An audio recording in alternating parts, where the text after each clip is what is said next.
Hey everyone, welcome back to Gaming in the Keats. I'm your host Chris, and you can probably hear a bunch of cars driving past me. That's right, I'm sitting in my sunroom. It's at the evening time, and my sunroom is overlooking a nice little busy street in Baltimore.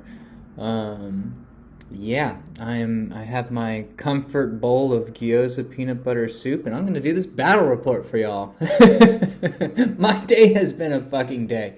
But that is the nature of my work.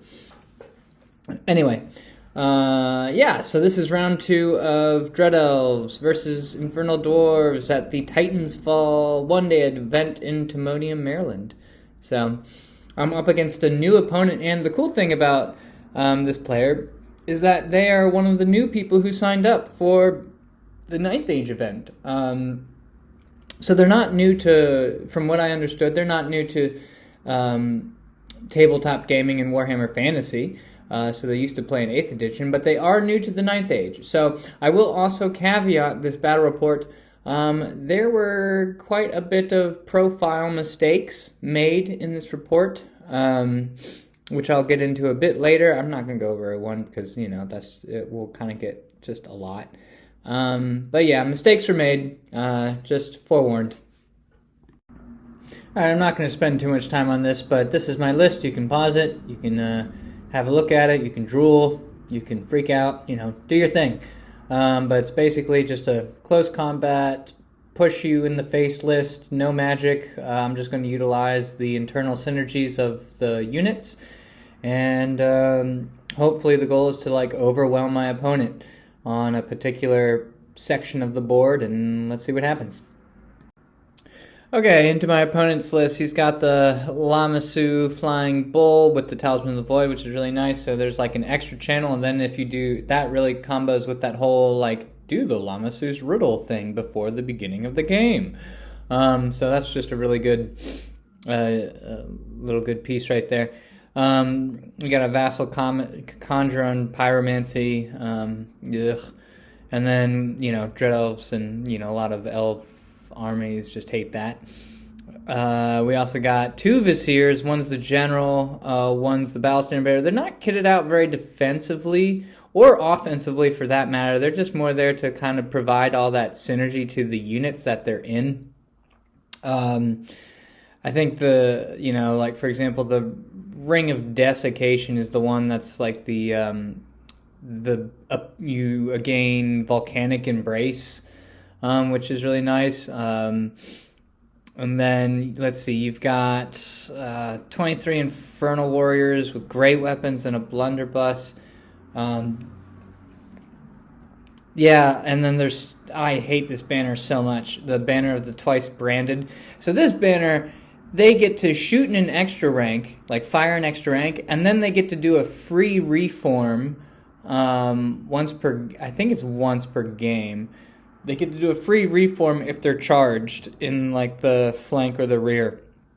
I hate that rule. Man, that's so good. But you get to take two of these banners. So I think that's just a really awesome pick. Why wouldn't you take that banner on Infernal Warriors with blunderbusses? Okay, we got a bunch of Vassal Levies, and they have their Master's banner, so they have Fury, and fight an extra rank and all that stuff with the spears and etc. We got some Shackled Slaves to just die for the cause, 6 Kadim Incarnates, 23 Immortals. I do apologize for the ambulance. Let's see if it lingers. It stops to say hello. I don't know. I guess that's the ambulance for the Incarnates. Because they're just, we gotta call the fire marshal here. Wah, wah. Alright. So we have the Immortals with spears and a flaming standard, and so the General will go in there, and the BSB will go in the blunderbusses. We just have a Kadim Chariot with paired weapons, 2 Vassal Cav, a Gunnery Team Flamethrower, and then a Vassal Slingshot. So I'm just going to go over some things right now. I think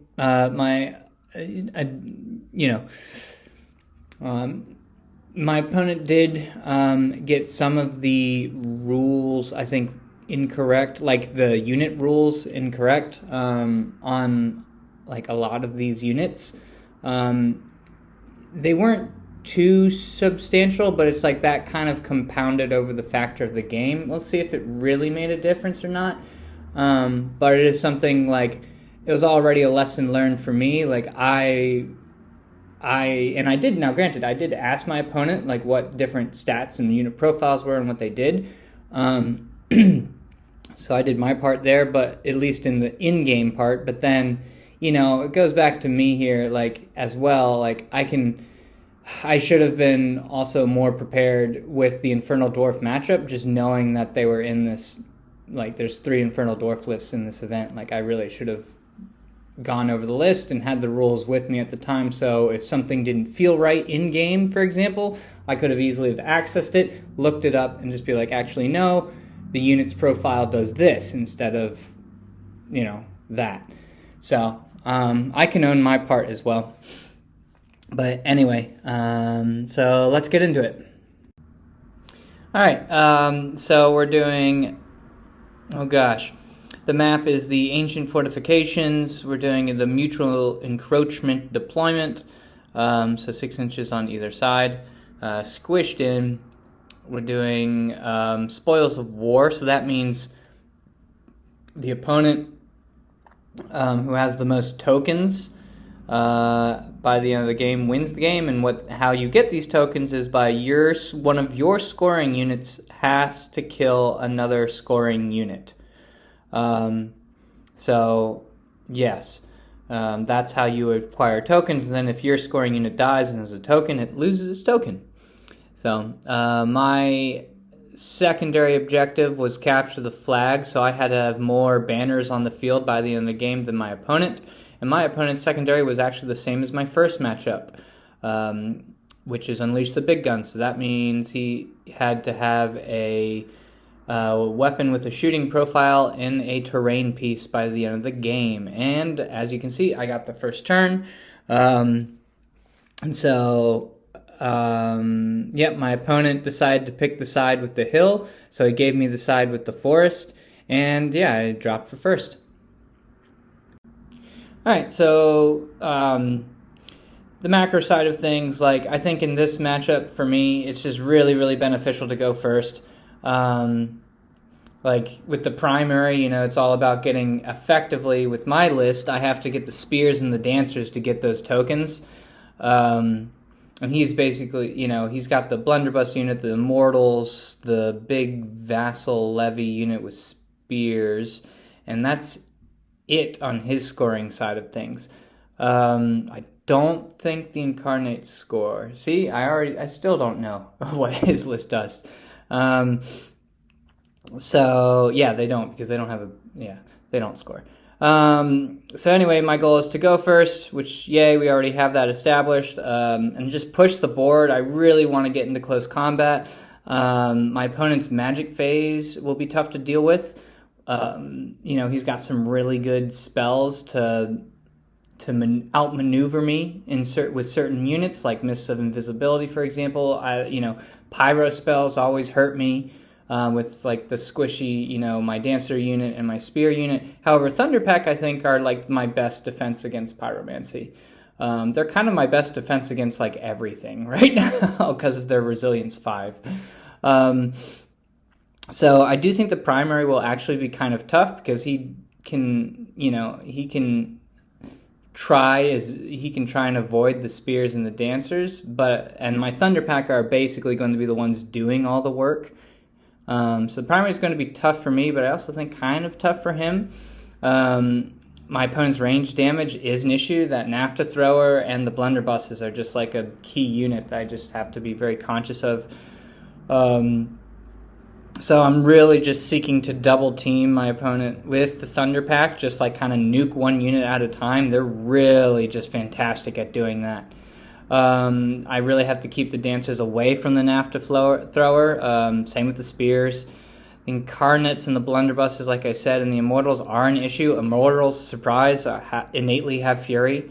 which is awesome, and they have spears, so they're getting their AP3 against all my Swift side stuff, so although I will say my opponent does not have a good answer for the Manticore aside from just trying to shoot it with blunderbusses, but at the same time, like, I have a Flaming Aegis, and I took that Aegis specifically for this matchup in case I ran into Infernal Dwarves, and yeah, we'll see if the fire protection holds out this turn. So I'd say my estimation, it is a yellow, but this one is also very unstable. If I can push through, it can be a really big win. I think I can just perhaps like break through on one side with the Thunderpack and kind of engulf my opponent, but you know, my opponent still does have answers for units in my army, so we'll see how it goes. Alright, deployment, here we go. Left to right, I've already vanguarded, so left to right on my side we have the vanguarding Shadow Riders. Excuse me for the blurry picture, for some reason it didn't load properly. Thunderpack unit number 1, Thunderpack unit number 2, Marathi the Manticore. And the spears with the altar, we have some auxiliaries in the middle, then we have the dancers off to the far side, still within 12 inches of the altar, and then at the very, very far side we have my acolytes, and so the blue tape you just disregard, that was there for a 40k event. So yeah, so that's my deployment. From my opponent's left to right, we got, my left, etc. We got the Chariot, 5 Vassal Cav, who didn't Vanguard. Or maybe they took away their Vanguard, I'm not sure. The unit of Blunderbusses with the NAFTA Thrower and the BSB in here. We have the unit of Immortals with the other Vizier. We have the Lamassu. We have another unit of Vassal Cav. Then we have the big unit of Spears. We have the Slingshot on the hill. We have the unit of Slaves. And then at the very end, we have the Incarnates. So there you have it. All right, my turn. I push. Let's go. So I'm just outside of charge range of Slaves. To be honest, I don't think I really should have cared. Actually, to be honest, these guys I think fly. So I'm actually just out of charge range of the Incarnates there. I can't remember if they fly anymore. Or no, they don't fly. They have ghost step. They have ghost steps. Excuse me. They have ghost step. That's why I did that. So I didn't push all the way with the acolytes. I do push up with the dancers. I don't touch the ruins with the spears. So everything else does move up. I think I do take a DT or 2 from the auxiliaries. Thunderpack moves up, and I just go to block both the Immortals and the Blunderbusses. In the no magic, so shooting phase, I shoot the auxiliaries into his Vassal Cav, and like my cavalry, these guys have a 4-up armor save, and yeah, damn it. I was hoping to get rid of this unit, or yeah, just whittle them down, but 'twas not to be. So only 2 die, so they're fine. They pass their panic, no problem. And on to my opponent's turn 1, excuse me. Alright, my opponent moves as so. He brings his Chariot around to countercharge anything that comes into his big 2 units here. Makes sense. He doesn't charge the cavalry. He's hoping to just get rid of them. He keeps his Vassal Cav behind, and then this cavalry unit comes to face. His spears push up. Slingshot obviously stays where it's at. The slaves just move forward. I think 1 dies for marching. And then the Incarnates are there to counter. So in my opponent's magic phase, I stop the +1 to hit on the blunderbusses. I do think my opponent gets off. Yeah, my opponent did get off the 5 of Aegis save on the Immortals, so that was a bummer. Now here's one of the first just profile mess ups here. Is that when he went to shoot the blunderbusses, he thought that they were AP2. They're actually AP3, and so when he went to shoot my Shadow Riders, I spike on my saves, and 1 is left alive that passes its panic. That shouldn't be. They should all be dead. So, whoops. All right, explanation time. All right, so order of operations. You ready? The first thing I did was I charged the Manticore into his vassal cav because he left his Lamasu in a position where I could hit them and overrun. So naturally, my opponent fled, and then he fled off the board. So then I redirected. This is where like the decisions just like kind of screwed me here. Then I charged the front of his spear unit, and so he held. Now I then charge the Thunderpack unit into the flank of his spears. They actually only needed probably like a 3 on Swift Stride. Like he came up very close and he gave me a flank with this Thunderpack unit. So I saw an opportunity there. And with that, my opponent does decide to flee and he does stay just on the board. Bummer. I think that might actually have panicked the slingshot. I'm not sure. I don't remember. Maybe they passed. But this is where, yeah, I think, but the first thing I did, so before order of operations on that, was I charged this unit of Thunderpack. For whatever reason, I thought it would be better to go into the Immortals. And I think my reasoning here was I didn't want to take another panic check from a stand and shoot, like, because this is coming from my first game, right? If you watched my first game, I was like really freaked out by my opponent's stand and shoot. And then you would have been re-rolling to wound on the Thunderpack, I think, because they're flaming and they had an incendiary token. That's what these dice are for the incendiary tokens. So like and they had flaming shots. So it's like I just didn't want to take the stand and shoot with the Thunderpack. And so I just decided to go into the Immortals. But my plan was to get both units of Thunderpack into the Immortals. But you can see this one didn't, because it failed its disciplined command check to redirect. I rolled double 2. Oh, man. And they were benefiting from the generals for their discipline, right? For the command check. And I failed it. So they just have to go after the goblins. And so the Manticore has to go after the goblins. I think that was a mistake I made. Just charging the Manticore. I don't know. I think I should have, personally, I think I should have just had the Manticore go into the blunderbusses. Because with this chaff maneuver right here, this is assuming, right, like, this is how we played it. With these guys being alive, with the one guy left, this chariot can only hit the front of this Shadow Rider. So, the chariot's in the Shadow Rider's front arc. So I could have flown the Manticore in here and stopped this unit from shooting. But no, the Thunderpack, only one unit of Thunderpack gets in, which, that's not good. And yes, you can see here I charged the Dancers and the Acolytes into the Slaves. I saw another opportunity here where I could overrun into the front and into the flank of the Incarnates. I was like, great, I'm going to deal with that Incarnate unit once I pop these Slaves. So that was my thought process here. Homeboys in the, ruin shoot at the, oh god, they shoot at this thing and don't do anything.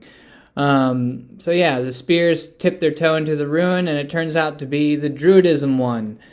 And surprise, we don't use that spell all game. So yeah, let's go into close combat.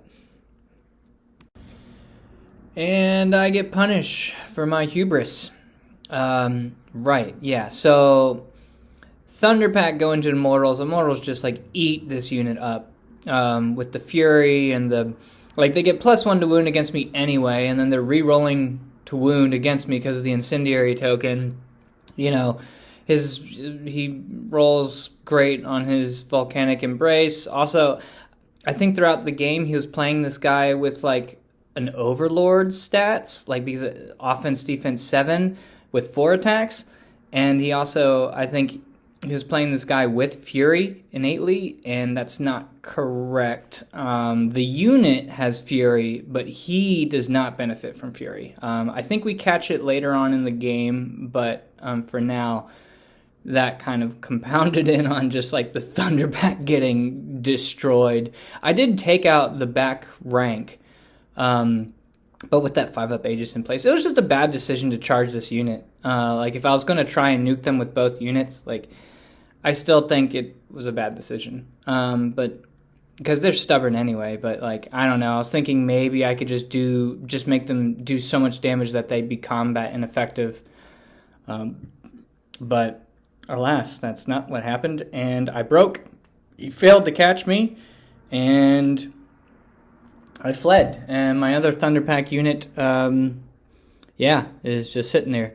And so now, like, oh man, my Manticore is exposed, my Thunderpack are exposed. It's just like a not good. And to make matters worse, y'all, I failed both overruns. I failed both overruns with the Dancers and the Acolytes. Neither of them were that far, and I missed them both by 1. Like, oh my god. That sucked. That really sucked. So, yeah, another, I think my opponent was thinking that the slaves have orc profiles, so they were like strength 4, AP 1. No, they're strength 3. So, nope. Now I'm about to be, like I said, punished for attempting to, go after those incarnates.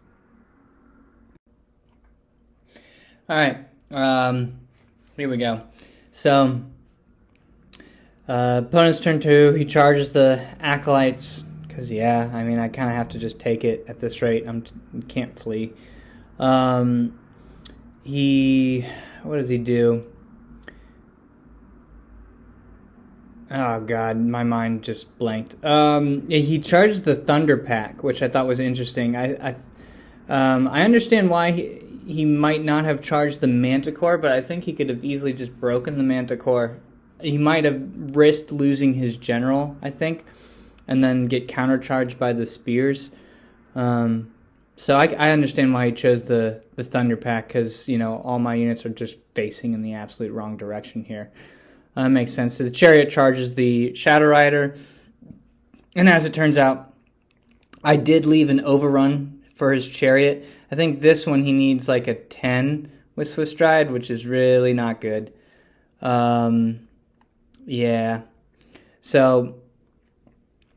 and Magic, I think I saved all my dice to stop the Aegis save.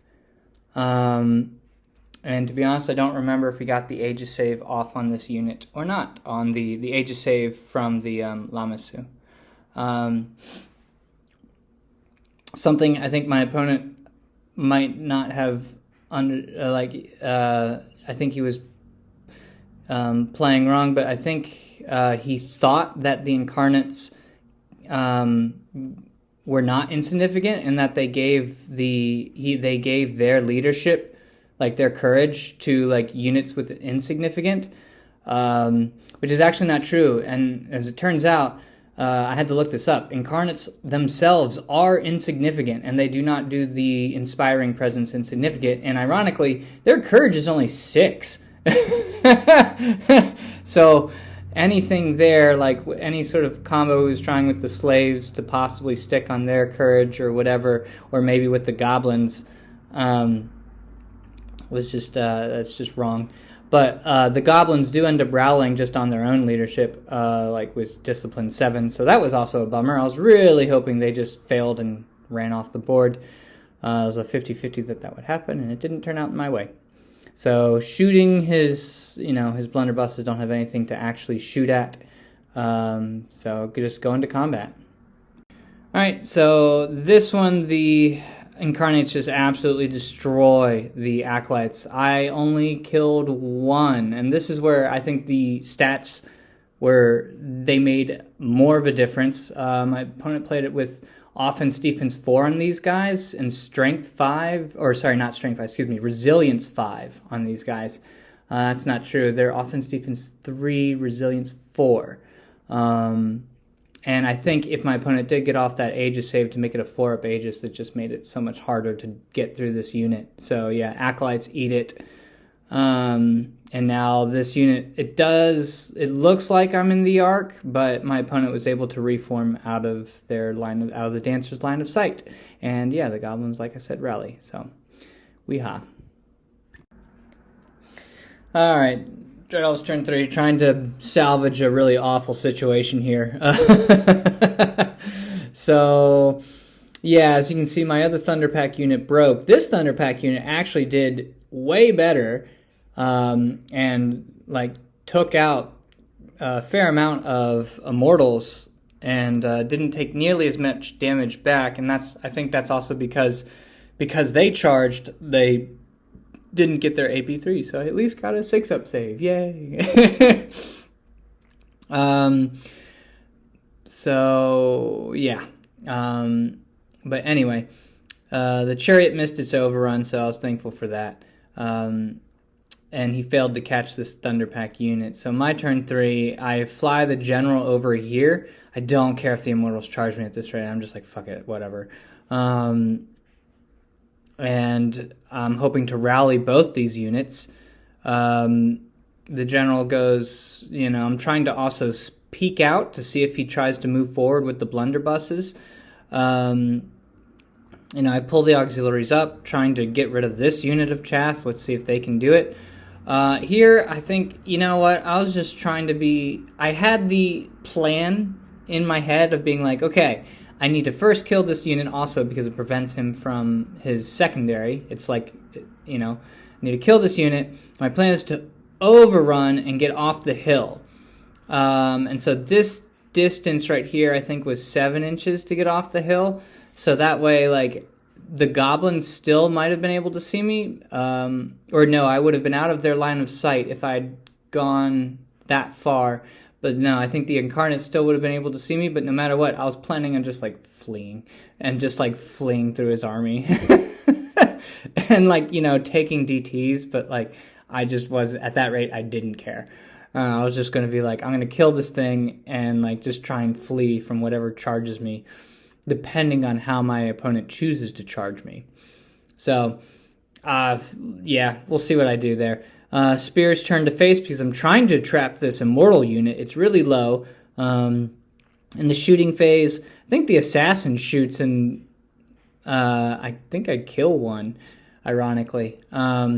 But these guys just fail me here and they only kill like one guy. So I was pretty bummed about that. Oh, you know what I do? I pop the breath weapon up on this unit. This is like when I use the breath weapon from her, like 6 inches away. And I do nothing. So there you go.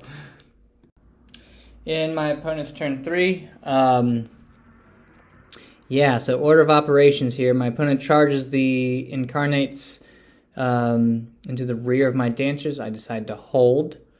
And then my opponent, I think, makes a mistake here and charges the Goblins as well, and that's when I flee. And so I flee through my own unit here and end up here. Now, granted, with the new rule set, I can only make one flee move. And so I think this is...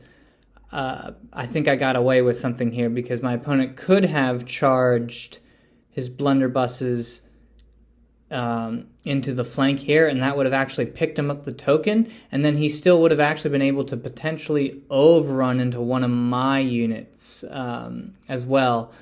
And the way that the spears are facing is just not great to receive that. So, but I understand why he didn't, because this way he gets to flame them and roast them. I don't think I really take... I think maybe I lose like one Dancer to a dangerous terrain. In Magic, I think my opponent gets off some Pyroclastic Flow on these guys and kills a few more, but I stop the +1 to hit. And so, yeah, in combat, let's go to, no, wait, let's go to shooting. And, oh god, look at all those dancers that are dead. That was the flamethrower and the blunderbusses. Granted, I did get cover from the ruins, which was cute, but yeah, oh my god, that hurt. Now I think I was taking my sheltering saves on this too, which was pretty funny. But yeah, oh crap. So that hurt. So combat, this was wild. The chariot comes in and kills the thunder pack, like the 2 thunder pack, but because they have dying blow, because they're within 12 inches of the Beastmaster, they go right ahead and kill the chariot. So, yay. That's one less thing I guess I have to deal with, but that means my opponent just got the points. And then my thunder pack go back. I kill a few more of his immortals. To be honest, I think he did 9 wounds. Like, again, with the whole, yeah, like he just kills the unit, which is pretty wild. So I'm not sure if at this point we corrected the Vizier or not, but yeah, and so he overran, and he was able to overrun outside of my line of sight, which sucked. So there you have it. I just lost both units of Thunder Pack, and the dancers are not looking great. Alright, so I don't charge the spears. Instead, I'm going to try and just march and make sure he just can't escape. So, because I have like 2 more turns to catch this unit. So that's what my plan is for the spears, because I need to get this unit for that primary. And yeah, then I go and I decide to push up the auxiliaries and really just try and get rid of this unit here. Like, I really want them dead. So that's essentially what my goal is here. And then you can see the Manticore charges the flank of the blunderbuss unit, which matters not because he can reform because of his banner. So yay! But luckily that does mean he does not get a stand and shoot. I'm very thankful for that. So Manticore's in the flank, soon be the front. Alright, and as you can see, shooting did absolutely nothing to these guys. Like, they're not dead. Oh my god. And then here the Manticore, this is before making a challenge hurt you in any way, shape, or form. Declining a challenge really hurt you. So the Manticore challenges the battle standard bearer, and he declines. So yeah, there you go. Nothing happens. I just wail on the unit. He was playing these as strength 6 AP 3 with their great weapons. They're not. They're strength 5 AP 2. So luckily for me, this unit has flaming attacks, and then I was actually able to make all my flaming Aegis saves. This wound here is actually from a dangerous terrain I took. So yeah, Manticore tanks it.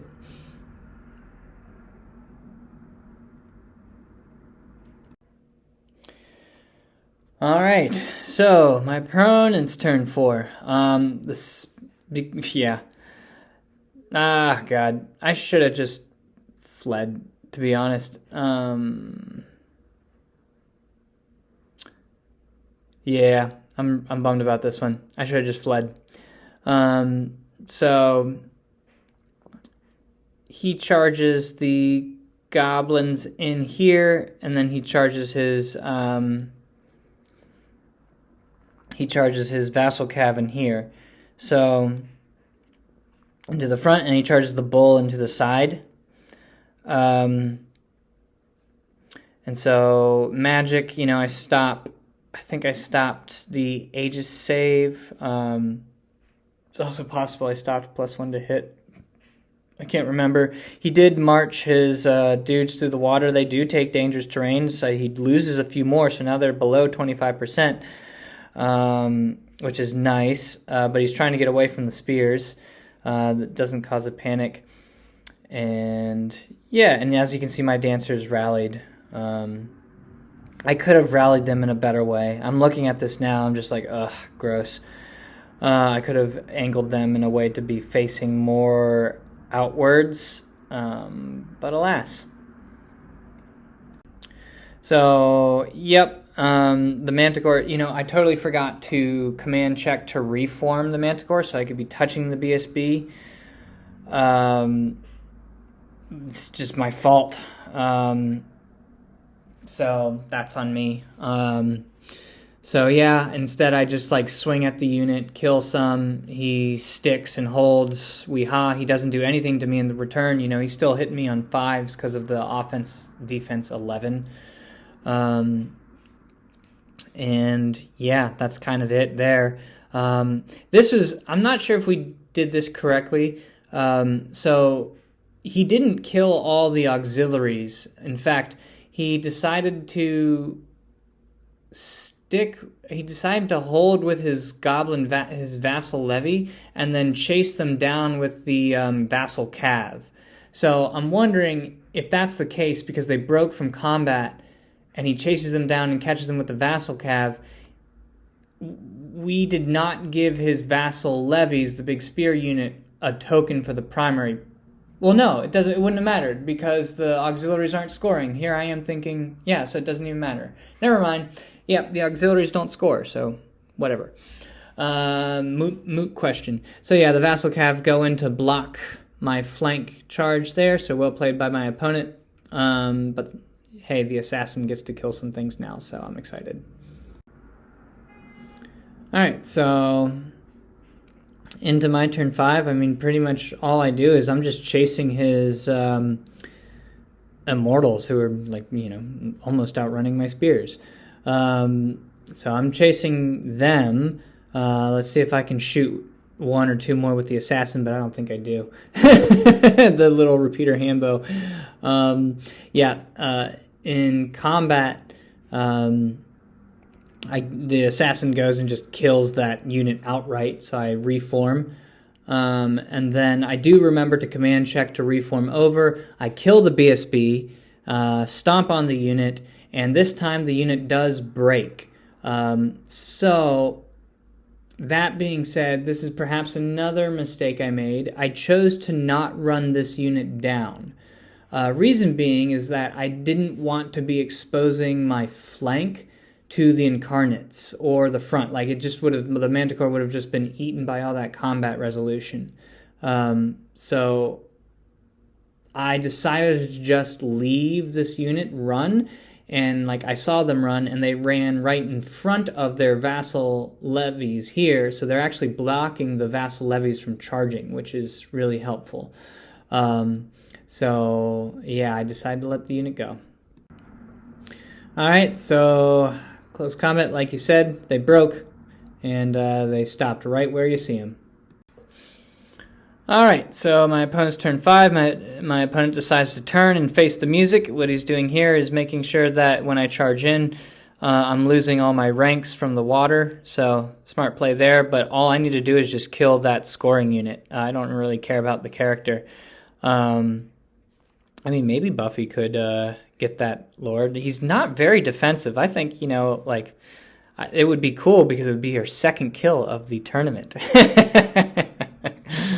And other news, my opponent charges with his incarnates. The dancers choose to flee. Looking here, so 1, 2, 3, 4, 5, 6. Oh God, come on, counting, Chris. 5. Oh yeah, so I had 5 regular rank and file, and then the assassin has 3 HP. So I'm literally 1 health point below 25%. Not below, excuse me. 1 health point above. So if I lost 1 more, this unit would have been decimated and removed from the game. So yeah, I got lucky there.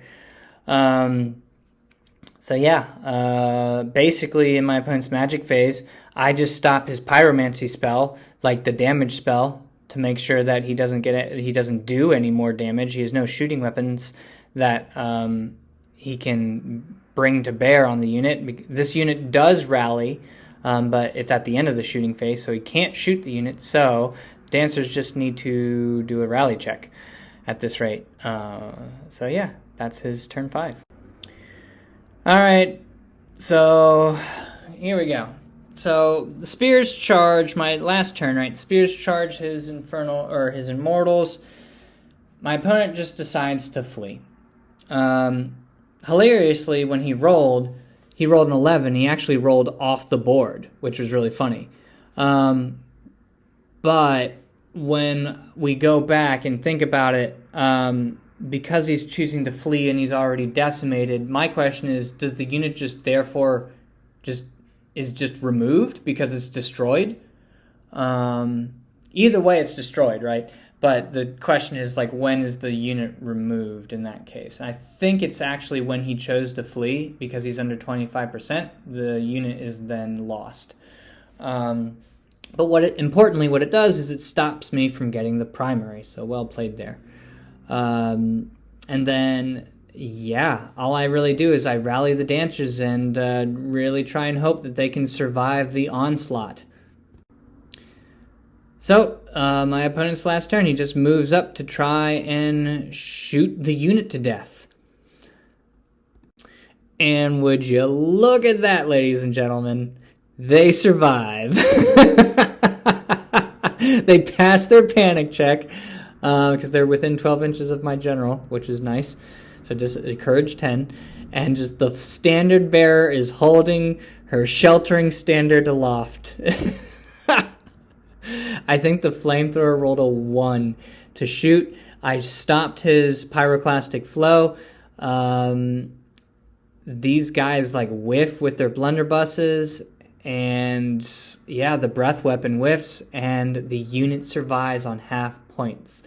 So good job, Dancers of Yema.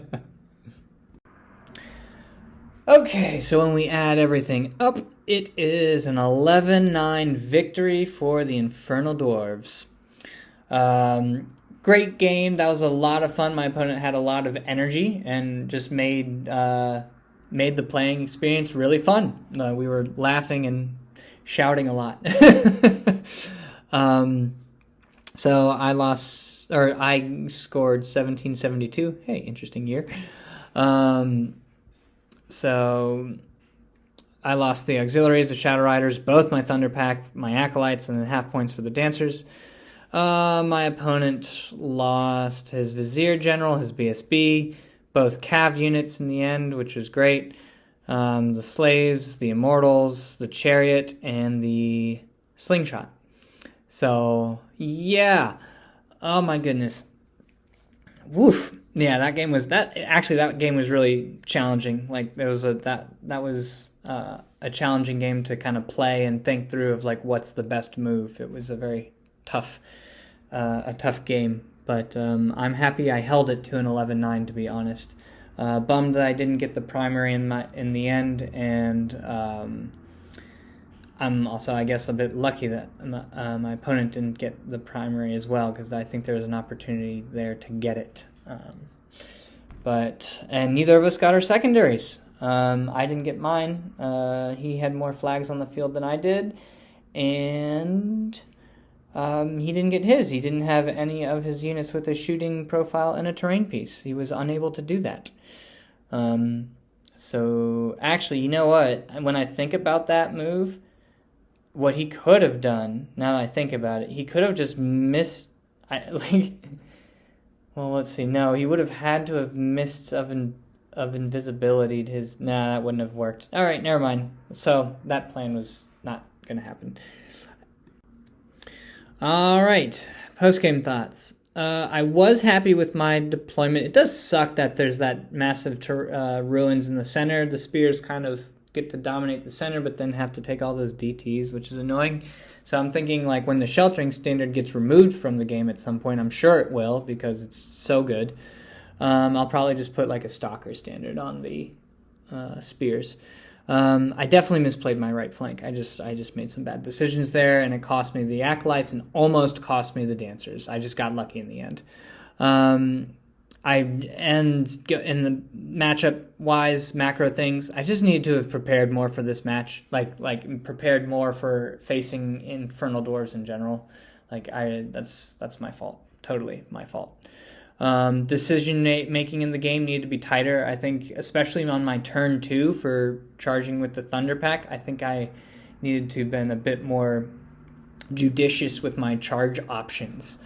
And then, just honestly, this game highlights being more prepared with the 3.0 rules that we were using in this tournament, because they weren't the most updated rules, right? So just being more prepared in general. Lesson learned, y'all. Come on, be more prepared. I'm really just saying that to myself. Micro, not charging the blunderbusses with the Thunder Pack. I'm wondering about that. And maybe should have just made that decision to really just nuke that unit, because they didn't even have the Aegis save up. I know, I understand the fear of the stand and shoot, especially because he has shoot an extra rank and everything, but I still think choosing the blunderbusses was probably the better option, perhaps. I don't know. So I think another opportunity, I put this on here, not charging the Lamassu with the Manticore. I think I didn't measure it. I should have, because the Manticore was almost auto into his Vassal Cav. Very easy charge for the Vassal Cav. I could have just redirected into the Lamassu, instead of going into the spears. I was thinking I was being cheeky with the Manticore, with going into the front and then the flank with the Thunder Pack. But no, I think the Lamassu was the better target for the Manticore. Failing to redirect with the Thunder Pack. I would really have loved to have seen what would have happened if both Thunder Pack had made it into the Immortals. That would have been interesting. But that didn't happen. And then failing both overruns with the Dancers of Yema and the Warlock Acolytes. I think I absolutely could have gotten the Incarnates at that rate. I mean, granted, they're still a great unit, right? They still have the Volcanic Embrace, the Strength 5 AP2. And